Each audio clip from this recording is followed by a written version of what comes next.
Hey guys, it's Brent, and I'm back with another off the soundboard video, a second in the series after the box opening. This is the second of the series of actually going through the albums.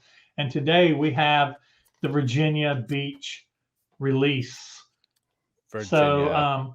I got the cards. Got the cards again. Got the cards again for that one. Man, I'm going to you making me want those cards. Oh, So cool. Virginia Beach.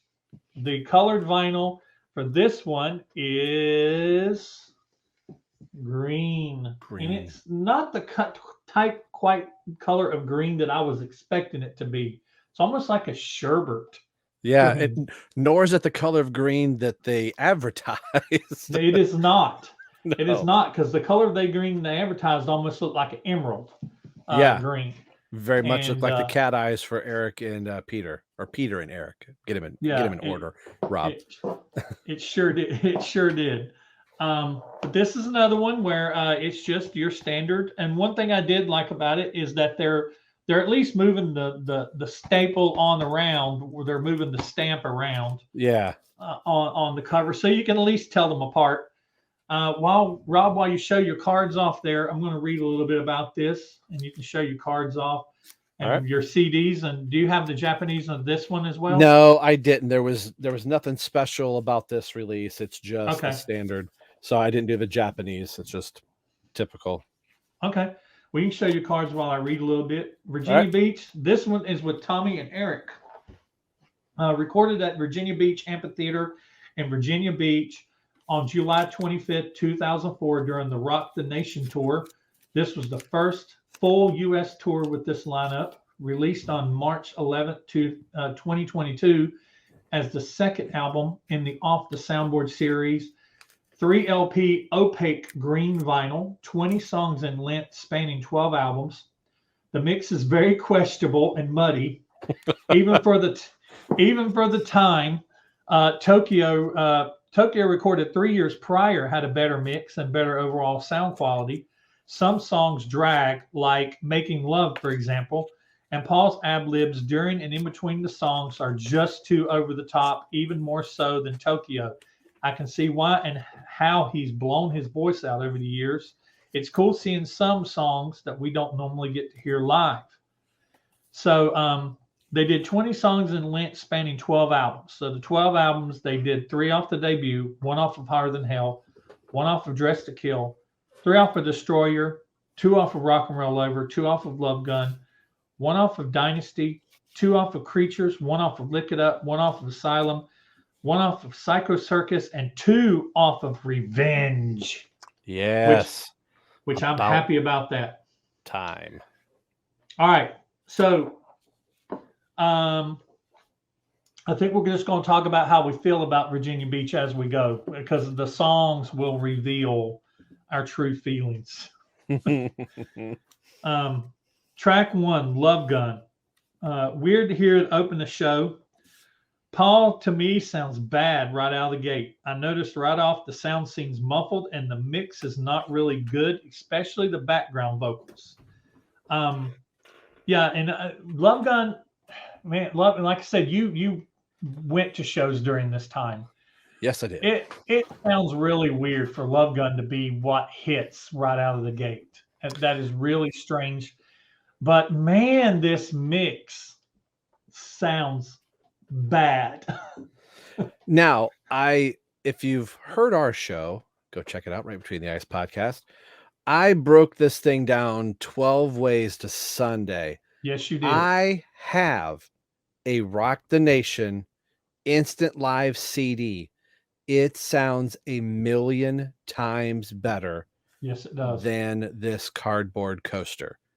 I cannot understate how much better that sounds. So I had a conspiracy theory that Tokyo and this show were direct feeds from the video production as opposed to the audio front of house production. So whatever they did and whatever they mixed it with, they filmed 2 shows back to back, Washington, D.C., Virginia Beach, and then went, well, we're going to do more of Washington, D.C.'s show. I forget what songs. I know Tears Are Falling is from this one, but they must have really screwed the pooch in mastering and decided, whoops, we can't do the Virginia Beach one. We're going to do Washington, D.C. instead. And then I think as these came out, this was already done and in the can, and thought, well, we're just going to go ahead and release it because they were working on the next one. There's no way Paul and Gene heard this and said, yeah, go ahead and give that out. So I think Kiss had to purchase from Instant Live 2 soundboards that they owned, and they'd already released one, and this is the only other one that they own. And the ones that I bought at the show sound a million times better than this. That's my long-winded answer. I don't want to repeat that a million times over, but we said that over and over again and played sound clips from King of the Nighttime World's another one of those big ones. When you get to it, the version that we get here and the version I have, the production is phenomenally different. Mm-hmm. Yeah, I do want to mention that. I didn't mention it in the last video that the guys over at Right Between the Eyes, Rob and Nick and Nico, they have already reviewed all of these. So you definitely need to go over to their podcast. Just look them up. I listen to them on Spotify. You can listen to them. Rob will tell you everywhere they can listen to them. But you can follow them on Twitter and everything. But they've gone through all of these, and I was amazed whenever I listened to the comparisons that he made. He plays them side by side, back to back, and you hear one and you hear the other, and the sound quality between the Instant Live stuff is so much better. And it really makes me question what went wrong with Virginia, with the Virginia Beach mix, with this whole release. Actually. So let me just go ahead and tell you kind of a blanket statement that me and Rob are probably going to agree on. The mix is not that great, and the overall sound quality of this is not that great either. But so having said that, I'm mostly going to be talking about the actual performance of the song and some like really blatant bad mixing choices that might have been made during the show. So we already talked about Love Gun. Deuce, it's good to hear this one on here. Funny how even Gene sounds a little rough on this one. It's like out of the gate, whenever Gene first starts with "Get Up and Get Your Grandma Out of Here," it already sounds like he'd been gargling with razor blades a little bit. Mm-hmm. And I don't know what it was, but he just didn't sound fresh. He sounded like he had already been playing for about 30, 45 minutes to me. And this is mid-tour. They should be right in their stride right here. Mm-hmm. Making Love, not one that we get to hear very often, but they drag, capital D-R-A-G. They drag on this one. And Paul's ad-libs are already starting to get on my nerves. The whole, I can't hear you, and his over-the-top screams. And the at the very end of Making Love, where he's going, oh, he's almost like he's trying to sound like Robert Plant. Yes, he is. What it reminded me of. It's just not needed. It's not the best. Just the actual performance itself, on top of the crappy sound and the bad mix. But I'm glad it's included because it's Making Love, and it's one of my favorite songs. Any thoughts on that? Now, about the same. I saw 2 shows on this tour: Clarkston, Michigan, call it Detroit, and then Columbus, Ohio. And I didn't notice the song dragging that much, but this one, it does. It feels like there's and Eric's not one to be the dragger of the show. Mm-hmm. So I don't know, like, could he not hear something funky is going on with this entire show? Yeah. Look it up. I've got it. Sounds just about like any other song on here. It's which probably, since my noting on that is probably so my notes, if I have really short notes, it's nothing really stood out great. Nothing really stood out bad. But it, other than, the sound and the mix. Mm-hmm. But Christine 16. Christine 16. Gene butchers the lyrics. Oh my song. gosh. It's a train wreck on top of a waterfall. It's, if you've never heard the Virginia Beach version of Christine 16, go listen to it. You will be yelling at Gene. You've been singing this song for how many decades? He cannot get the time to come in. I knew when I saw you coming out of school. He doesn't know where the one is and trying to remember how to spit out the words. He does it differently every time. And this one, I felt like they just need to go, okay, timeout, stop, try it again. And But he even outside of that, he's singing the wrong verses. I mean, he's all over himself on the verses. Oh gosh. It's so bad. Tears Are Falling. It was amazing to hear this song played in 2004 since Asylum don't get much love from the band. But wow, in my opinion, this is shaky at its best, especially the second verse where they're doing the something is wrong as I hold you near, and they're doing that, you turn to me with your eye, and they're doing that harmonizing together. Whew. The harmony is not that great. Well, and this was the song I think in our show that I pointed out. Eric's vocal mic is not on. If it is on, it is so low in the mix. The voices you hear are Tommy Thayer right up front. God love him. I love the guy in the band, but he is not the world's best singer. And so his voice is up front. I thought it sounded like Tommy that was off. I was either, is it Tommy or is it Gene? Because Gene seems like he slips a little bit too in this song. But I've noticed you cannot hear Eric. No, Eric is very, very quiet or non-existent, which I think is why they didn't use a lot of songs from this for the DVD release. Now, that being said, this is on the DVD release of Rock the Nation, right from Virginia Beach. So you can hear Eric slightly on the DVD better than you can here, and you can hear him better on the Instant Live CD that I have. But yeah, it's the voices you hear are Tommy, and then Gene. Gene seems to be one of those singers that will try and compensate for the bad vocal or to make up for it. I think Gene's just as lost as Tommy is because they can't hear Eric or whatever's going on. She, which is awesome to see. She, I love She. One of the oldest Kiss songs, all the way back to Wicked Lester, predates Kiss. Sounds pretty good until they get to the end where they do the instrumental outro and solo, and for whatever reason, it just drags. It's like da da da da da da da da da da.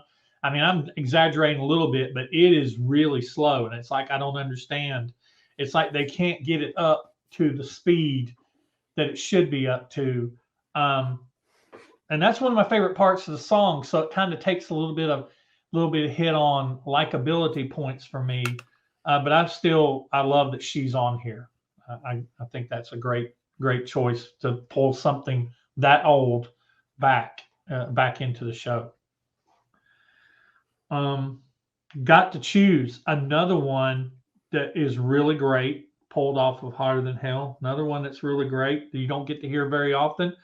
And they wasn't too bad on it. They actually sound really good on Got to Choose. I love Got to Choose. That woo woo woo. Got to choose who's your baby. They sound so good on that one.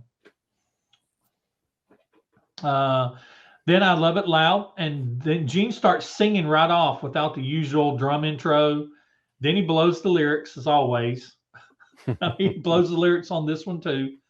I can't remember how he blows them, but he blows them bad. It's like he sings the wrong verse in the wrong spot. He has it right. It's just in the wrong spot. Yeah, it's like he's got verse 2, second part in the beginning of verse 1, and then repeats it when you get around to verse 2. There's one part of that he flips from verse 2, and you can tell as he's singing it in verse 2, you can hear him realize, oh crap, that's where that's supposed to go. I would love some of these. I'd love to be able to see his face because it's like you can hear when you're listening to him, you can hear him when he's like, "Oh shit, I messed up."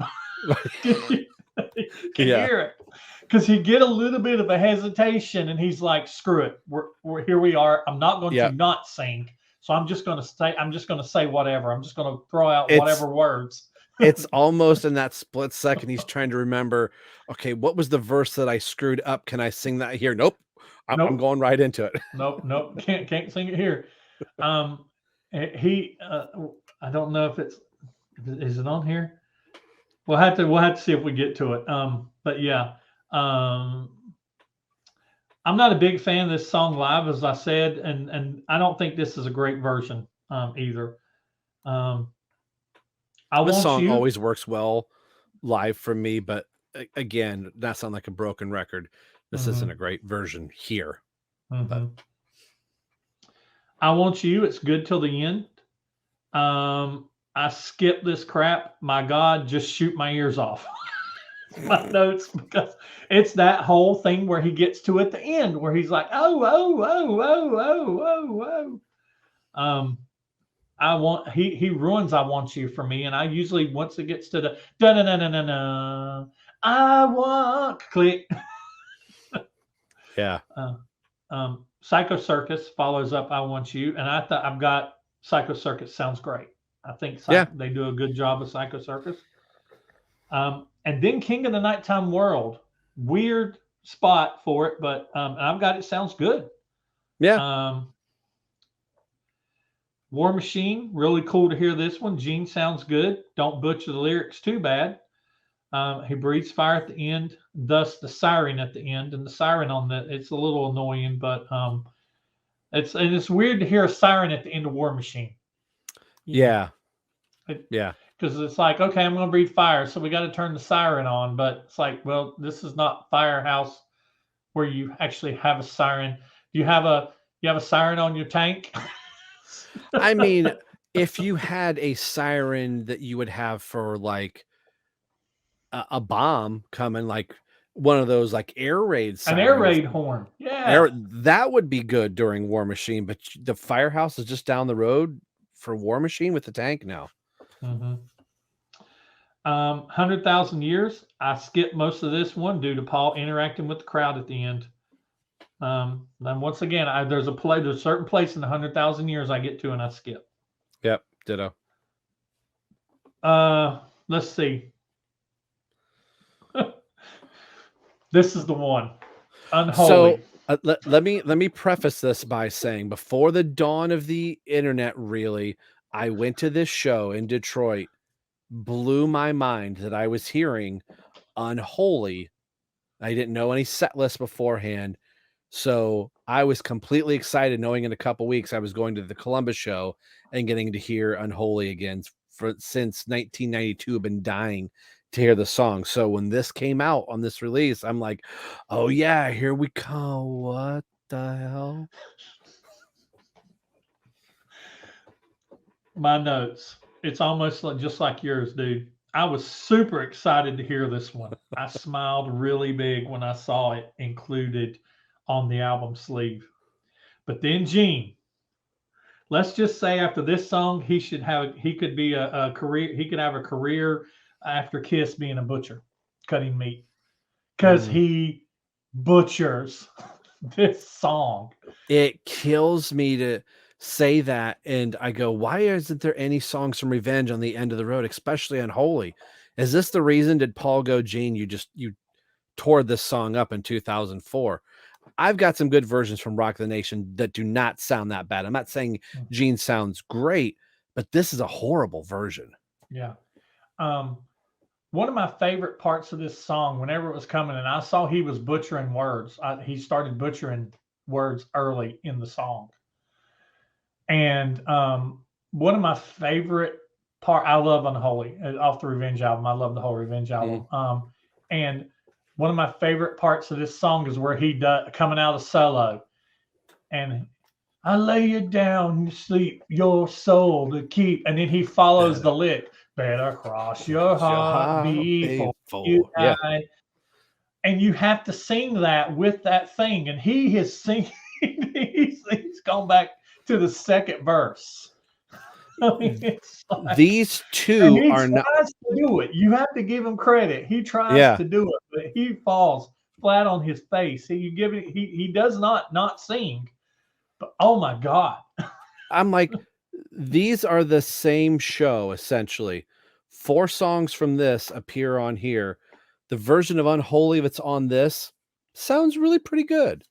What the heck were you doing just a night before? Oh man. So then we get past Unholy and we got Shouted Out Loud.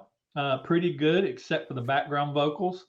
I think it might be Tommy because I really don't hear Eric. It doesn't sound like Gene and it's not Paul. Um, but after the time for you to take a stand, oh man. Because there's a part where they go, time for you to take a stand. And Whoa, whoa. they go that, yeah, yeah, or whatever. Yeah. There's probably Tommy, God bless him. It's more like, yeah, yeah. So bad. It's so Cluster bad. fudge. It is. It's so bad. It's not a great, like I said, it's pretty good except for the background vocals. The background vocals are bad. And Shout It Out Loud is one of those songs you have to have good background vocals. That chorus, it's that whole shout it, shout it. You have to have that good bank of vocals and properly mixed. And it's not that great. Um, I Was Made for Loving You. Yeah, near the end, like you said. Okay, I've never been a fan of this song live. It's okay, but the background vocals again are bad. And like I said, I just think, like you said, Eric wasn't up high enough in the mix, and he was the crazy glue that holds the background vocals together. And Yeah. I think Eric should have been higher, Tommy should have been lower, and Gene and Paul were exactly where they needed to be. Detroit Rock City. I really don't like the way Paul sings this one on here, but he sang it this way for a while. It's the way that Paul, where he, instead of going, well, my God, no time to turn, he does the, well, my 12 o'clock, I gotta run. That the way he does it. And he's been singing it that way for a long time. But I'm old school. I'm like the 12 o'clock, I gotta rock. Yeah. I know I'm old and boring, but that's just. But even on this one, he just seems like he's embellishing just a little bit. It's like the stuff that he usually does. It's like he takes it slightly to the next level on here. God Gave Rock and Roll to You. It was nice to see them try this, and for the most part, they sound good. There's someone who's stinking up the background vocals the whole album, and I think it's Tommy. Then Paul at the end with his vocal gymnastics. I hate it when they ruin a good song, and it really surprised me to see God Gave Rock and Roll to You, but at the same time, it didn't, consider it was on the Rock the Nation tour. Yeah.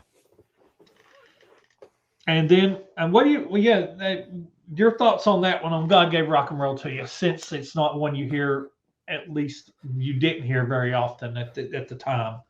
This was one, aside from the reunion tour aside, by the time that Eric and Tommy get back in the band, I don't think this ever should have left the set. I think this is right up there as a Kiss classic. Again, not trying to beat a dead horse. It's not great here.